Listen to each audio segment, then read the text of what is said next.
and the confidence follows that. And you say, I like myself, I like myself, I like myself, I like. Now, all top salespeople, all top people in entrepreneurs like yourself have high self-esteem. And the high self-esteem, they start off not with great self-esteem, but as you get more success experiences, you start to feel like a winner. As you feel like a winner, you feel happier. When you feel happier, your self-esteem goes up. Your self-confidence goes up, and you want to do it again and again. And pretty soon you find people who couldn't lead silent prayer in a phone booth when they started off are now up here on the stage, and they're animals, They eat raw meat. They go after neighborhood dogs. They're not afraid of anything.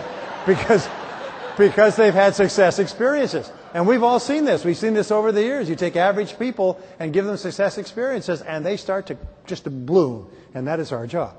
Now, so that's how top people talk. They get up in the morning and say, I like myself, I like myself. Now, another thing that top people say is, I love my work. I love my work. I love this business. I love Ambit. I love my work. I love my work. I love my work. You can tell, by the way, when you are on the verge of being a big success in this company, people say to you, you really love this, don't you? You really like this. I mean, you seem to be really enraptured with this company. You say, yeah, I love this company. When people start to accuse you of being happy in your work, that means that you're moving into the top 10%. So what you can do, and this is what top people do, is say, I love my work. I love my work. I love my work. I like myself. I love my work. Now, there will be mornings when you'll get up and you'll not say, good morning, God. You'll say, good God, it's morning. And you say, oh, wait a minute. And you take complete control of your mind by starting to talk to yourself. 95% of your emotions are determined by how you talk to yourself. If you do not talk to yourself in a positive way, you will default and you'll talk to yourself in a negative way. You'll think about the things that you're worried about, and you think about the downside, and you'll catastrophize, as we all do. So when you get up in the morning, say, hey, wait a minute, I like myself. I love my work. I like myself. I love my work. I like myself. I love my work. I like myself. And you can't say this to yourself for 2 or 3 minutes, or even 2 or 3 times, without starting to smile. And if you do something habitually or repeatedly over and over again, what do you develop? A habit. And pretty soon you develop the habit, so your mind is programmed so that when you get up in the morning, you're happy. You wake up in the morning, boing, you're just happy. You have programmed yourself, so morning is when you're happy and you have energy.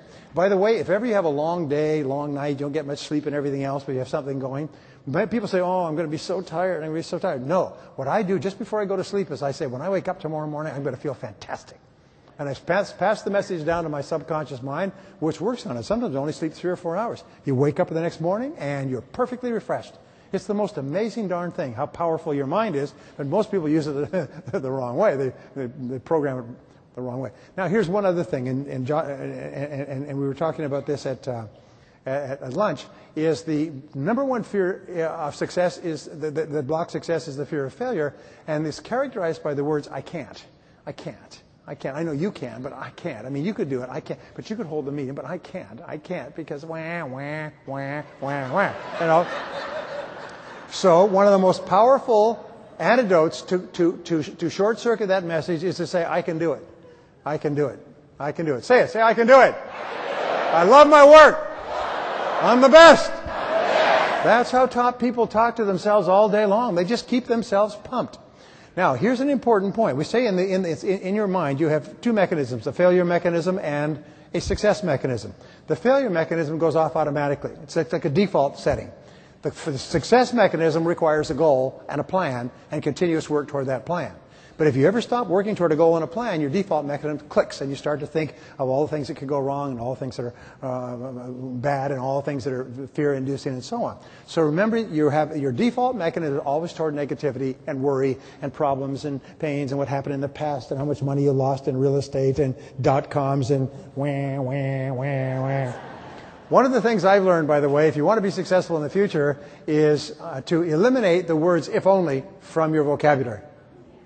I spoke to a psychiatrist who'd worked for 25 years with psychiatric patients. He said virtually every single session, with these initial sessions with his patients over the years, started with the words if only.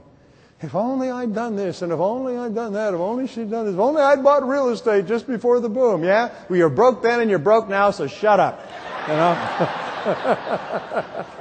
the fact is, anyway, so it's really, really important. Keep your mind on what you want and off what you don't. Remember, you have a default setting. So walk up and talk to yourself. And whenever you're fearful about a meeting or a phone call, say, I can do it, I can do it, I can do it, I can do it, I can do it.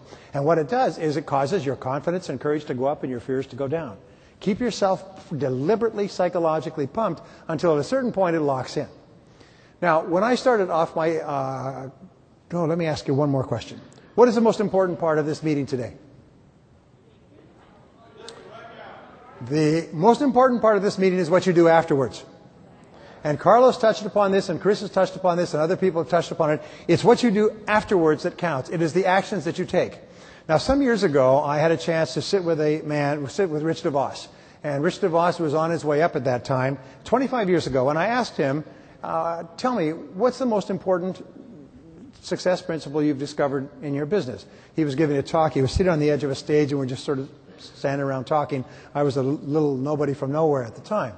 And he said, Brian, he said, the first thing that we found is that there's a direct relationship between action and success. He said, successful people are those who hear the message and take action immediately.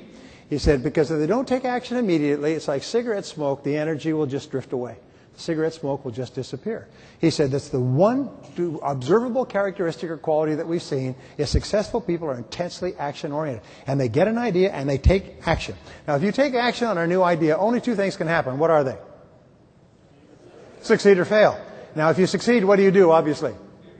Do more of it. If you fail, what do? You learn from it, you get smarter, and you carry on. And it's really important to understand that. There's a book out now called The Secret. Has anybody read The Secret? Well, The Secret is what we call, in mathematics, we call necessary but not sufficient. Anybody who thinks that you can just roll your eyes and think happy thoughts and you'll be wealthy and the people will beat the door down to give you checks is misleading you. And so I stood back and I decided I would write a book called The Real Secret of Success, which I did. And I concluded that the real secret of success is very much like an airplane journey. If you get in a plane here in Houston to fly to New York, you'll find that the flight will be off course 99% of the time. It will be off course 99% of the time. But the pilot will tell you when your plane takes off that we will land in New York in 4 hours and 23 minutes, and 4 hours and 23 minutes, squeak, it lands in New York. But it will be off course 99% of the time. What's the role of the pilot in flying? Keep it back on course. What's the purpose of the avionics? Keep it back on course. Here's my point, is that, and these are my conclusions, there's three things, and Chris has been driving this home, there's three keys to success with regard to the real secret of success. Number one is develop a clear destination. You've got to know exactly where you're going, program it in psychologically, for a clear goal with written plans for its achievement. Number two is take off. This is the great killer for most people, just take off. They call it wheels up. They say when a flight taxis out at Houston Airport, it is not considered to be an active flight until it lifts off the runway. Until then, it's still in one side of the computer until it lifts up, and they call it wheels up. When the wheels are up, it's a flight. And the most important thing you do is get your wheels up, is take action, get on with it, get moving, even though you know you're going to be off course most of the time. And then the key is to keep making continual course corrections. If you look at the start of this business to now, 20 months, they cannot even list the number of course corrections that they've had to make. Course corrections, feedback, information, thought about this, thought about that, didn't realize this, didn't realize that. But all of life will be a series of course corrections.